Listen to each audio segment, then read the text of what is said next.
छा ख़ैरियत सां हूंदो। हिन वक़्तु मां सचल सरमस ते आयल आहियां ऐं ॾाढो हिकु बहितरीनु असांजो सूफ़ी सिंगर हिते मौजूदु आहे ऐं मां त ॿुधी करे ॾाढो माइल थियो आहियां ऐं मां हुननि खे गुज़ारिश कई आहे त हुननि जो थोरो असां इंटरव्यू वठूं, पोइ उन्हनि खां पोइ थोरो राग ॿुधूं। अचो त अस्सलाम वालेकुम दादा। साईं तव्हांजो नालो? गुलाम शबीर साहब। तव्हांजी आवाज़ में माशाअल्लाह ॾाढो सुरूर ऐं जादू आहे। मां त ॿुधी करे माइल थियो आहियां। साईं तव्हां किथां जा आहियो? अच्छा, कंडियारे जा आहियो। तमामु बहितरीनु भाईजान। ऐं तव्हां हे ढोल वारो चाचो आहे, तमामु बहितरीनु। चाचा तव्हांजो नालो?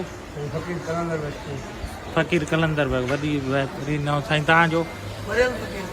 वरियल फ़कीर। साईं तमामु बहितरीनु। हाणे तव्हां छा ॿुधाईंदो असांखे साईं? न तव्हां माशाअल्लाह रबीउल अव्वल जे हवाले सां हाणे ॿुधाई हिकिड़ी सराइकी में तमामु बहितरीनु। हलो साईं सचल। वाह साईं वाह जी।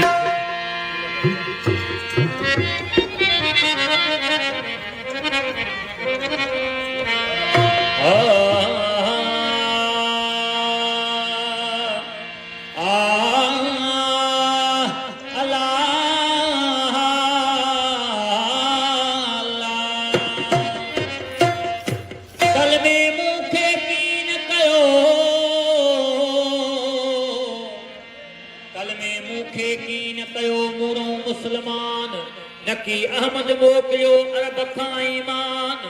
ओ सचल सारो सिर सुबहान जो आलम लेखे आदमी। कलमो पढ़ा त काफ़र थिया खिरान इन ये खेर। जाॾे राह रसूल जी ताॾे न पाया पेर। हो जमन मां कढान मेर त हुजूरी हासिल न थिए। साईं काफ़ी सदर साईं जी आहे। वो जोई आया सोई आया। पिपर में परमेश्वर त बबुर में की बियो। पिपर में परमेश्वर त बबुर में की बियो। निवड़त कयान मुझी त कंडो कह कयो। कुफर हो इस्लाम हो अल्लाह जो कुफर कह कयो। मरी ऐं मस्जिद में बरे हिकु ॾियो। एरो लकी पयो खलल वची हिन खलक में।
आयल हुआसीं। अलम पाक आहे। सां पोयों रोज़ो मुबारक सचल साईं फ़कीर जो ॾाढो मज़ो आयो बहितरीन। इंशाल्लाह वरी जल्द मिलूं था जल्दी नहीं बजे में। अल्लाह अस्सलाम वालेकुम दोस्तों, उम्मीद आहे तव्हां ठीकु ठाक ख़ैरियत सां हूंदो। हिन वक़्तु मां सचल सरमस ते आयल आहियां ऐं ॾाढो हिकु बहितरीन असांजो सूफ़ी सिंगर हिते मौजूदु आहे ऐं मां त ॿुधी करे ॾाढो माइल थियो आहियां ऐं मां हुननि खे गुज़ारिश कई आहे त हुननि जो थोरो असां इंटरव्यू वठूं, पोइ उन्हनि खां पोइ थोरो राग ॿुधूं। अचो त अस्सलाम वालेकुम दादा। साईं तव्हांजो नालो? गुलाम शबीर साहब। तव्हांजे आवाज़ में माशाल्लाह ॾाढो सुरूर ऐं जादू आहे, मां त ॿुधी करे माइल थियो आहियां। साईं तव्हां किथां जा आहियो? अच्छा, कंडियारे जा आहियो। तमामु बहितरीन भाईजान। ऐं तव्हांजा हे ढोल वारो चाचो आहे, तमामु बहितरीन। चाचा तव्हांजो नालो? फ़कीर कलंदर बग, वॾी बहितरीन। ऐं साईं तव्हांजो? वरियल फ़कीर। साईं तमामु बहितरीन। हाणे तव्हां छा ॿुधाईंदो असांखे साईं? न तव्हां माशाल्लाह रबीउल अव्वल जे हवाले सां हाणे ॿुधाई हिकिड़ी सराइकी में तमामु बहितरीन। हलो साईं सचल। वाह साईं वाह जी।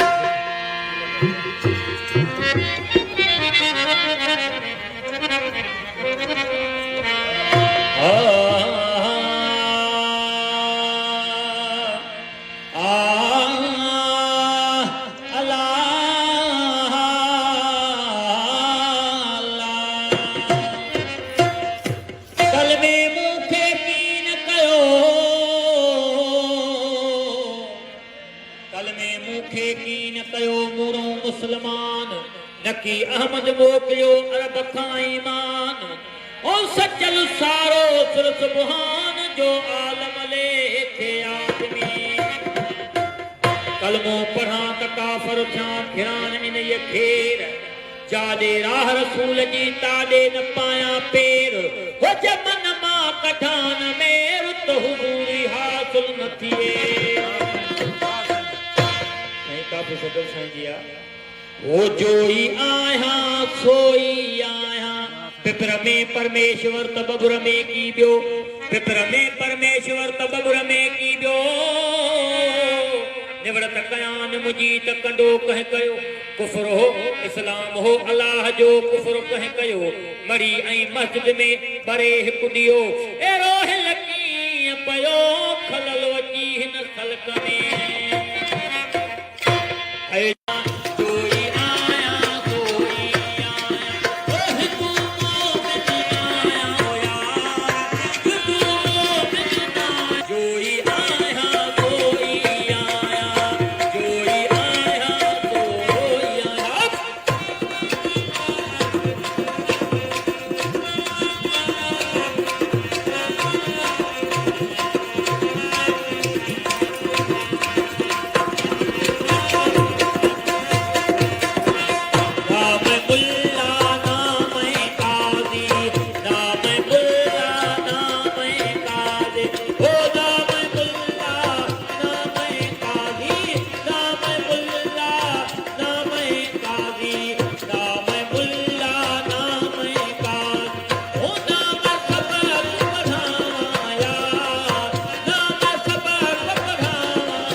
हे आयल हुयासीं, हे ॾिसो हे अलम पाक आहे। ऐं उन खां पोयों रोज़ो मुबारक सचल साईं फ़कीर जो ॾाढो मज़ो आयो, बहितरीनु। इंशाल्लाह वरी जल्द मिलूं था।